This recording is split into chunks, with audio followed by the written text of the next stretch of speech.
Hi, thanks for joining me. Today, I want to complete discussion board 4, and I'm going to try to do it in 4 minutes, but I really had a hard time choosing between professional branding and a flipped classroom. So I'm going to attempt to do both in one video. The reason I couldn't choose just one or the other is because they are completely entwined for me. You see, my personal brand is innovation. I see my niche as pushing past where I am and into the future and into something new. I don't advocate change for change's sake. Change needs to be supported by evidence and research. But in my school, particularly, that is me. I'm the one creating that evidence. And I believe that because we've always done something that way, should never come across my lips. And if I even think it in my thoughts, I need to challenge my thoughts. There's always room for improvement. So I communicate my personal brand in my walk. I don't just talk the talk, I walk it. But how does this relate to the flipped classroom instruction model?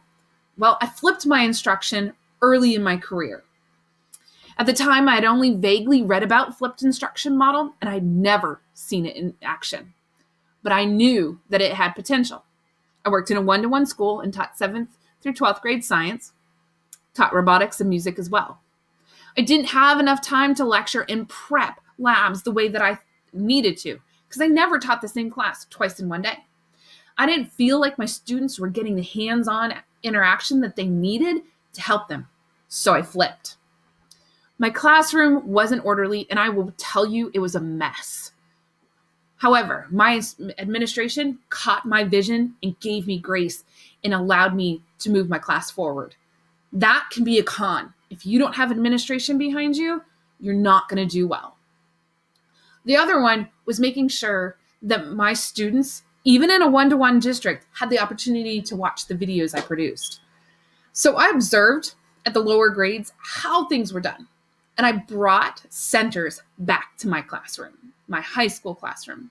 One center at the beginning of every unit was dedicated to iPads with the videos for the module ready to go.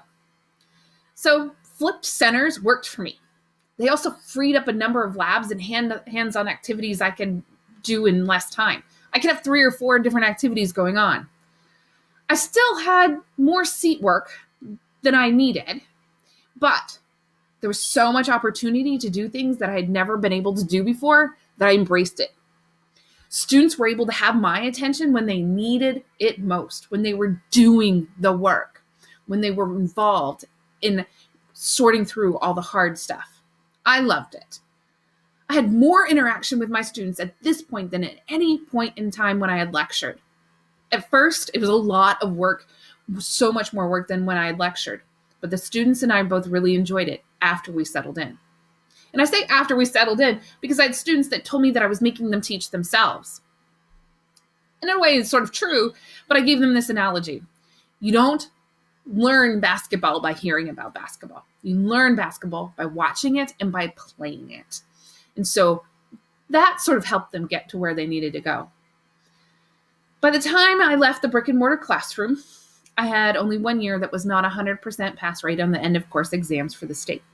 In that 1 year, I had a 90% pass rate.